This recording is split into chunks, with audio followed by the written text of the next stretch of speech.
Hi friends, అందరికీ పేరు పేరున నమస్కారం. ఈ స్టోరీ చాలా బాగుంటుంది.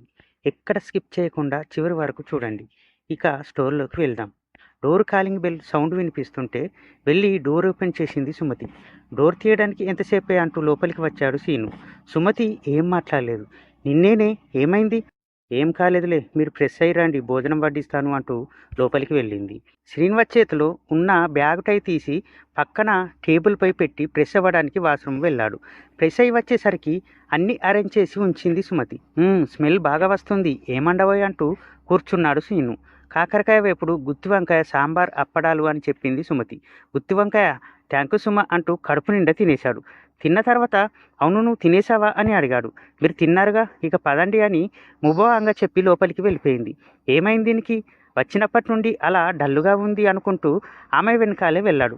పిల్లలిద్దరూ పడుకోవడం చూసి చిన్నగా నవ్వుకొని, సుమ, మనిద్దరం ఇవాళ కింద పడుకుందాం, కిందికి పక్కవేయి అన్నాడు. ఏం మాట్లాడలేదు సుమతి. వెళ్ళి పిల్లలిద్దరి మధ్యలో పడుకుంది. అది చూసిన శ్రీనివాస్ కోపం వచ్చింది. సుమ అని అరిచాడు. అతని అరుపుకి లేచి కూర్చుంది. ఏంటే, నా మాట అంటే లెక్కలేదా? వెళ్ళి అలా పడుకున్నావని సీరియస్గా అడుగుతుంటే లేచి అతనికి మాత్రమే దుప్పటి వేసి వెళ్ళి పైన పడుకుంది సుమ. భార్య ప్రవర్తనకి కోపం వస్తుంటే విసుగ్గా బయటికి వెళ్ళిపోయాడు శ్రీనివాస్. ఇలా రోజు సుమ ప్రవర్తన అతనికి చిరాకు తెప్పిస్తుంది.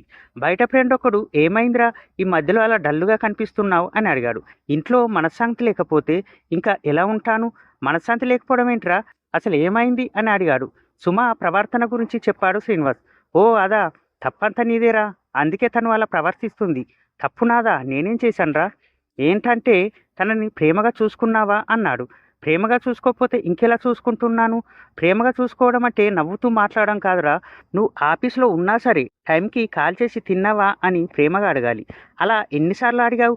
ఒకసారి ఆలోచించుకో అనగానే, పిల్లలు పుట్టినప్పటి నుంచి లంచ్ చేసావా అని అడిగిందే లేదు అని మనసులో అనుకున్నాడు సీను. తనని ఈ మధ్యలో ఎప్పుడైనా బయటికి తీసుకెళ్ళావా?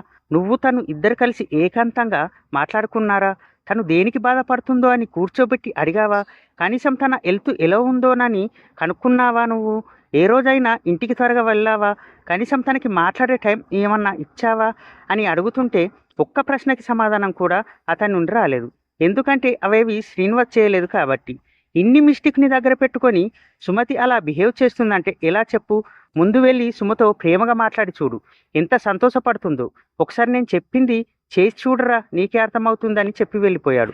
తన ఫ్రెండ్ చెప్పింది ఒక్క క్షణం నిజమేనా అనిపించింది. మరో రోజు సుమకి కాల్ చేసి సుమ అని ప్రేమగా పిలిచాడు. చెప్పండి అంది. లంచ్ చేశావా అని అడిగాడు. ఈయనకేమైంది, కొత్తగా అడుగుతున్నాడు. చేశానండి అంది. ఆమె వయసులో మెత్తదనం, ప్రేమ వినపడింది. సంతోషపడిపోతూ, ఈరోజు త్వరగా వస్తాను, పిల్లల్ని రెడీ చేసి నువ్వు రెడీ అవ్వు, బయటికి వెళ్దామన్నాడు. ఈరోజు మీకు ఏమైందండి, ఎందుకు ఇలా మాట్లాడుతున్నారు అని ఆశ్చర్యంగా అడిగింది. ఏం లేదు, కానీ నేను చెప్పింది చెయ్యి సుమా అని కాల్ కట్ చేశాడు. ఏమైంది ఈయనకి, ఎన్నర్లేంది కొత్తగా మాట్లాడుతున్నాడు అనుకుంటూ నిట్టూర్పు విడిచింది. ఇక ఈవినింగ్ శ్రీనివాసు ఆఫీస్ నుండి త్వరగా ఇంటికి రావడంతో సుమ సంతోషంగా, ఈరోజు త్వరగానే వచ్చారు అంది.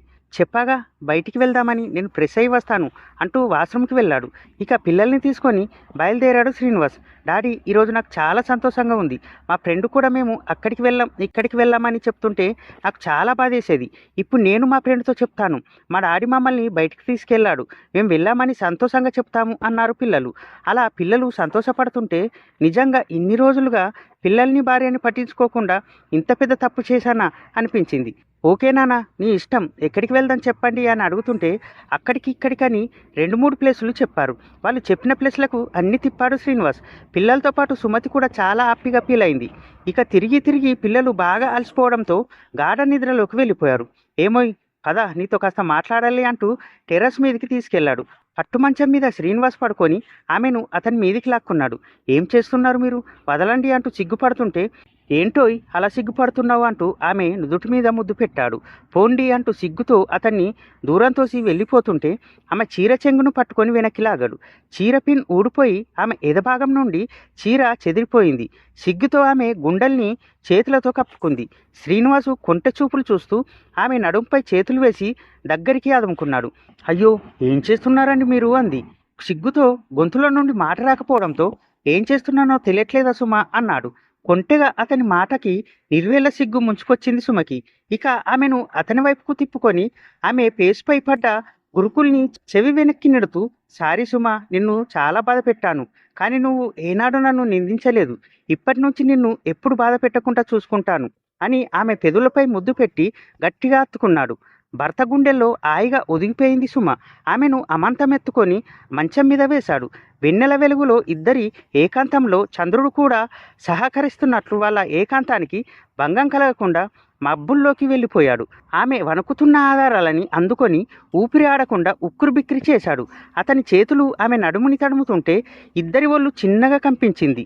ఇక కాస్త వస్త్రాన్ని దూరం చేస్తూ పెదవులతో సరిగమలు పలికిస్తూ ఆమెకు స్వర్గ సుఖాలని అందించి మొత్తంగా ఆక్రమించుకున్నాడు శ్రీనివాస్. ఎంత బిజీగా ఉన్న ఇంట్లో ఉన్న భార్యని ప్రేమగా పలకరిస్తే చాలు, ఆమె జీవితం మొత్తం భర్త కాళ్ళ దగ్గర పెడుతుంది. అదే ఒక ఆడదాని ప్రేమ. ఫ్రెండ్స్, స్టోరీ ఎలా ఉందో కామెంట్ చేయండి. బాగుంది అనిపిస్తేనే కదా నాకు ఇంకొన్ని మంచి మంచి వీడియోలు చేయాలనిపిస్తుంది. సో తప్పకుండా చేయండి. అలాగే వీడియో చూసి వెళ్ళిపోవడం కాకుండా ఒక లైక్ చేయండి. మీ లైక్ మాకు చాలా ఉత్సాహాన్ని ఇస్తుంది. మీలాంటి వారికి మరో ఇంకొన్ని వీడియోలు రికమెండ్ అవుతాయి. వాళ్ళు కూడా చూసి ఎంజాయ్ చేస్తారు కదా. సో ప్లీజ్ తప్పకుండా లైక్ చేయండి. మళ్ళీ నెక్స్ట్ వీడియోలో కలుసుకుందాం. Thank you for watching.